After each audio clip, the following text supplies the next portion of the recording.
Эфир нашего телеканала продолжит программа «Актуальное интервью». В студии Иван Лазаренко. Здравствуйте. Совсем скоро завершится учебный год. Он был непростым для всех учащихся и учителей. Но, тем не менее, за год в условиях ограничений школы сумели перестроить свою работу. Как завершается этот год, как организована учеба сейчас и как будут сдавать экзамены выпускники. Об этом поговорим с нашим гостем. Это Лена Тен, руководитель общего отдела образования Министерства образования и науки Республики. Лена Борисовна, я вас приветствую. Здравствуйте. Добрый день. Ну, расскажите, как была перестроена работа в школах республики в этом учебном году в связи с непростыми ограничительными мерами из-за пандемии коронавируса? Ну, наверное, начнем с того, что работа школ была перестроена в прошлом году 17 марта.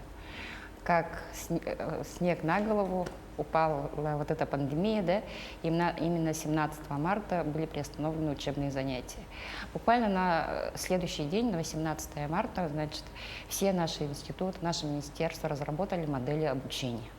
Были сделаны рекомендации, конечно, которые были потом, исходя из опыта, отредактированы. Но вот первичная модель, она так и осталась с маленькими нюансами измененными. Это, значит, 3 модели. Первая – это очная форма обучения, вторая – дистанционная форма и третья – очно-заочная. Очная модель обучения, она использовалась в тех населенных пунктах, где не были зафиксированы случаи пандемии. Значит, дистанционная модель, там, где были зафиксированы уже, и конкретно даже в той образовательной организации, это уже жизнь как бы внесла коррективы, да. Ну и очно-заочно, это в тех населенных пунктах, где действительно были зафиксированы случаи пандемии, но в самой школе, допустим, этого еще не было. В таком плане. При этом нужно сказать, что если в прошлом году мы так закончили учебный год, и, в принципе, качество образования по результатам проверочных работ, контрольных проверочных работ, которые провели, значит, Рособорнадзором, были проведены в начале 2020-2021 года, то, значит, результаты показали, что, в принципе, дети справились с учебной программой. Ну, а по тем моделям, которые существуют на сегодняшний день и как они работают в эти дни. Значит, в начале года, когда мы с 1 сентября вышли на работу, где-то сентябрь, октябрь у нас было примерно по очной форме обучения работали 45-50% школ. А по заочной, вернее, дистанционной форме 12% школ, где обучалось 10% детей. Значит, пик он был в этом. Потом, значит, в декабре потихоньку начало снижаться, и уже, наоборот, в декабре был пик, когда 25% школ всего обучались очно, да? Ну, соответственно, 36% обучались дистанционно. В конце марта, вернее, перед весенними каникулами, у нас, мы думали, уже ситуация стабилизировалась, потому что 75% обучающихся, вернее, школ уже работали очно. И всего 1,3% школ, в которых обучалось всего 1% детей, значит, они работали дистанционно. Но потом опять что-то случилось, увы и ах, да. И в итоге вот на 11 мая мы получили картину, в соответствии с которой у нас, значит, очно обучается примерно 60% школ, и 127 школ, это вчера было, да, это составляет 19%, от всех общеобразовательных организаций, значит, они перешли на дистанционную форму обучения. Ну, давайте об этой дистанционной форме поговорим чуть подробнее. Все-таки уже не первый месяц, уже второй учебный год дети обучаются по этой схеме. Какие все-таки выявили, ну, прям очевидные плюсы такой формы обучения, ну, кроме того, что, естественно, это защита здоровья? Ну, плюсами этой системы можно считать то, что в этом году действительно о себе дало знать, и об этом я, наверное, еще чуть позже скажу, то, что если ранее, вот за все эти годы работы, наверное, школ, всегда у нас в Якутии, тем более экстремальные у нас погодные условия, да, и фиксировались у нас актированные дни. Плюс это всегда инфекционные заболевания, то есть ОРВИ, мы тоже уходили на карантин. То есть в этом году этого нет. Это первый плюс. То есть поэтому мы можем полностью утверждать, что учебная программа, вся, которая у нас запланирована на весь учебный год, она пройдена. Плюсом также является, наверное, то, что, в принципе, есть дети, которые не сильно нуждаются ну, вот во всех предметах, ну, в смысле, когда им очень нужно. То есть это индивидуальный учебный план. Индивидуальные учебные планы, которые начали реализовываться. Имеется в виду, я дистанционно сидя, я все равно посещаю этот урок, но я понимаю, что мне он не очень сильно... Я могу его, в принципе, наверное, завершить за какое-то короткое время. Да? То есть зато у меня остается больше времени на свою индивидуальную образовательную траекторию. Скажите, а есть ли уже понимание, как будет проходить процесс сдачи ОГЭ учениками 9 классов? Потому что вроде бы сначала кроме 9 и 11 отправили на дистанционку всех. Сейчас уже все опять сидят, учатся дома. Как-то это повлияет, может быть, на сроки или на схему сдачи вообще этого экзамена?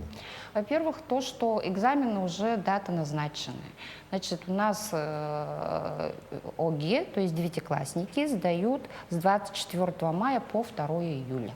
Они сдают всего 2 экзамена обязательных для того, чтобы получить аттестат. Это, значит, русский и математика. Остальные предметы, они выбирают только один предмет, который сдают они в виде контрольной работы, которые, кстати, начинаются 18 мая, вот практически через неделю, да? И в результате при этом контрольных работ они на выдачу аттестата влиять не будут. У нас сдает ОГЭ около 11 тысяч девятиклассников по республике. Ну, а по поводу того, что они перешли на дистанционное обучение, мне кажется, это будет плюсом с точки зрения, потому что они консультации, то есть подготовку к экзаменам, будут проходить очно.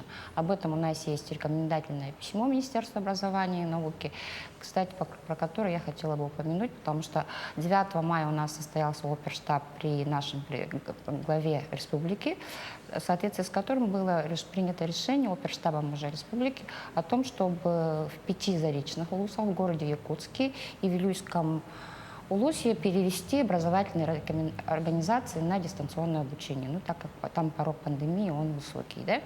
Значит, письма рекомендательные были сделаны, в соответствии с которым у нас из 207 школ в этих именно районах по рекомендации перешли, ну, наверное, тоже в связи с эпидемиологической ситуацией, то есть где-то в каких-то населенных пунктах действительно не зафиксирована болезнь, поэтому, значит, 110 школ, они перешли на дистанционное обучение.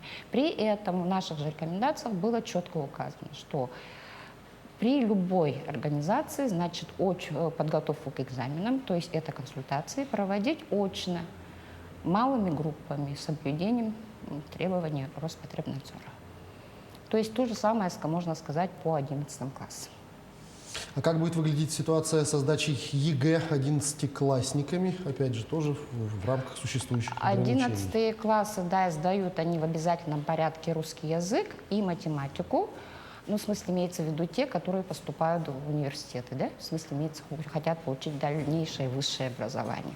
А те, которые не собираются далее продолжать обучение в учреждениях высшего профессионального образования, они сдают контрольные работы и на основании этого получают аттестат. Ну, кроме, конечно...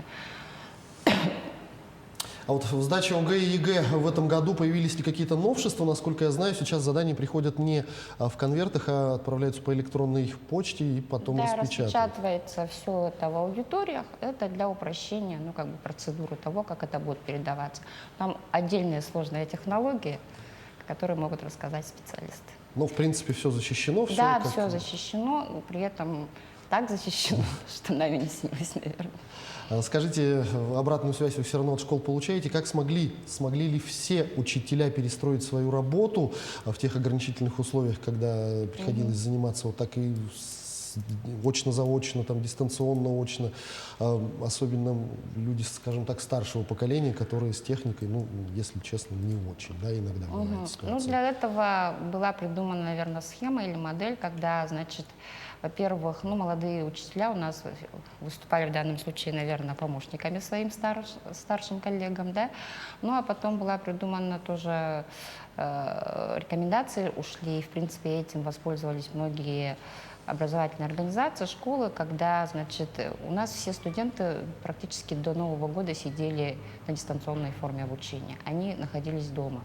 Вот они-то очень хорошо владели, и поэтому их определили в качестве волонтеров. С началом перевода детей на дистанционное обучение возникло очень много ситуаций, когда многодетные семьи, малоимущие семьи, и в семье нет возможности одновременно заниматься нескольким детям, потому что там или компьютер один, или планшет один, а где-то и вообще компьютерной техники дома нет, телефон не справляется с потоком данных. Удалось ли решить у нас в республике вот эту проблему нехватки техники, обеспечили ли всех тем, что нужно? Ну, мониторинг мы провели, не хватало компьютеров, именно вот компьютерная техника, около 5000 детей, именно из малообеспеченных детей, и семей, вернее, и помощь какая была оказана. Перво-наперво я хотела бы благодарность выразить главам муниципальных районов, которые взяли под свое крыло своих детей, да, и, значит, были закуплены компьютерное оборудование. Это первое. Второе, образовательные организации сами тоже из учебных расходов, которые им полагаются, они из них тоже приобрели оборудование. Да? Ну и плюс еще хотелось бы сказать большое, огромное спасибо представителям «Единой России», которые объявили акцию «Помоги учиться дома». Ну и тоже какая-то часть компьютерной техники была передана им. При этом, когда в начале учебного года такие, значит, вопросы поступали к нам, что по телефону, как и письменно, да, то в таком случае вот сейчас практически таких обращений нет. Ну, наверное, еще раз спрошу о дистанционном образовании. По результатам прошлого года можно ли сказать, что качество сдачи экзаменов не пострадало? Какой процент выпускников поступил в прошлом году и какие прогнозы на год этот? Ну, по поводу процента обучающихся, поступивших в высшие учебные заведения, я бы сказала так, поступило столько, сколько мест обычно бывает, да? Это примерно обычно 60% обучающихся, потому что у нас места ограничены. Примерно 60% обучающихся. Но я, как уже говорила, как показали контрольные проверочные работы, они показали, что у нас качество не упало, то есть оно на нормальном уровне. Что будет, потому что в прошлом году все-таки задействовано было апрель-май. А по итогам этого года какая картина будет, предугадать пока невозможно. Но я думаю, ЕГЭ сдали, ЕГЭ в прошлом году ЕГЭ не сдавали, то есть девятиклассники ГИА не участвовали, а ЕГЭ сдавали в прошлом году, результаты были чуть лучше. Причину можно объяснить таким образом. Дети целенаправленно уже готовились к поступлению. Сдавали только мотивированные дети. Если имеется в виду те, которые не собирались поступать в учреждение высшего образования, они в прошлом году и не сдавали. Да. Поэтому я думаю, что результат в этом году по, во всяком случае, ЕГЭ, единого государственного экзамена, он должен быть лучше. Будем надеяться, что так оно и будет. Лена Борисовна, я благодарю вас за эту беседу. Спасибо, что ответили на наши вопросы. Всего доброго. Это была программа «Актуальное интервью». Сегодня нашим гостем была Лена Тен, руководитель общего отдела образования Министерства образования и науки Республики. Берегите себя, не забывайте носить маски и соблюдайте дистанцию в общественных местах. До встречи в эфире.